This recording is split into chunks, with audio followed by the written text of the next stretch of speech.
Dosta je bilo promjena znači, u timu, što je sigurno utjecalo na tih prvi pola sata gdje smo odigrali katastrofalno, znači gdje smo pravili početničke znači, greške i normalno Sutjeska je zasluženo prvo poluvreme vodila sa 3:0. Međutim, mi smo u drugom poluvremenu po meni nešto malo bolje smo odigrali, imali smo tu sreću da na prekide dajemo gol i onda kad smo možda neku laganu inicijativu imali da pokušamo u završnicu, pri kraju utakmice, znači da dođemo do tog izjednačenja, primili smo taj 4. gol, što je bilo gotovo i mislim da je Sutjeska zasluženo pobjedila. Dva sasvim različita poluvremena.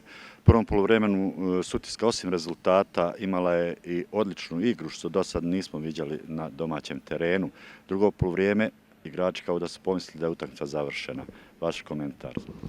Pravo ste. Prvo poluvrijeme damo 3 gola iz dobre 3 akcije. Igrači pomisli tačno da je utakmica završena i onda se, vidjeli ste, malo povuku, hoće da čuvaju taj rezultat. Mi smo malo opterećeni tim prvim mjestom, pogotovo što je Gacko prije nas odigralo 0:0. Znamo da oni sad imaju 14 bodova, mi se nismo tome nadali. Ali moram ja čestitati svojim igračima. Mi smo dali 4 gola, mi smo pobijedili jednu vrlo nezgodnu i vrlo jaku ekipu. Vjerujte, ta ekipa je danas čistila 4 kartona i opet dobar fudbal igraju.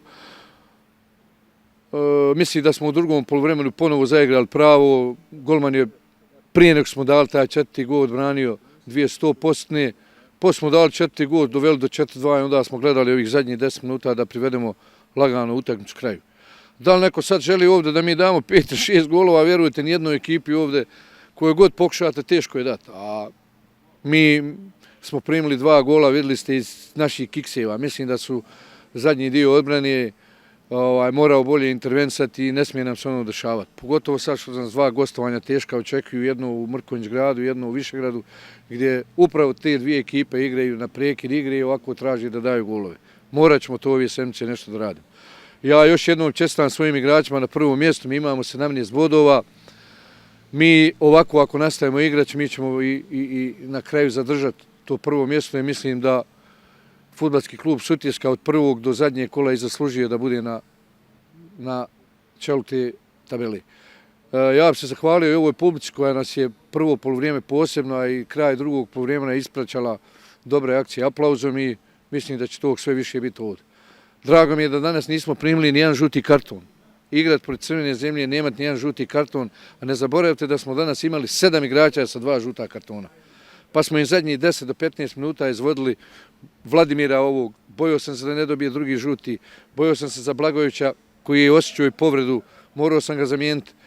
I ovog trećeg veznog igrača, Điđu, koji me je zamolio, malog Danilovića, koji me je zamolio, već je bio pao dečko od trčanja i od umora.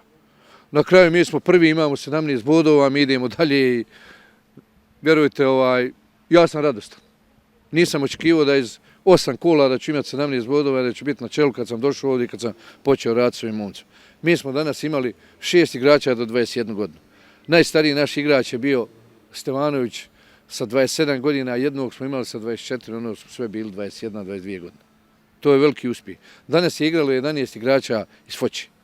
Nijednog stranca nismo imali u ekipi. Mislim da je to uspjeh, da je to... Ovo je odraz dobrog rada u omladinskim školama i mislim da omladinska škola u fudbalskom klubu Sutjeska radi odlično i mislim ako ovako budu izbacivali mlade igrače da ovdje na ovim prostorima nema problema.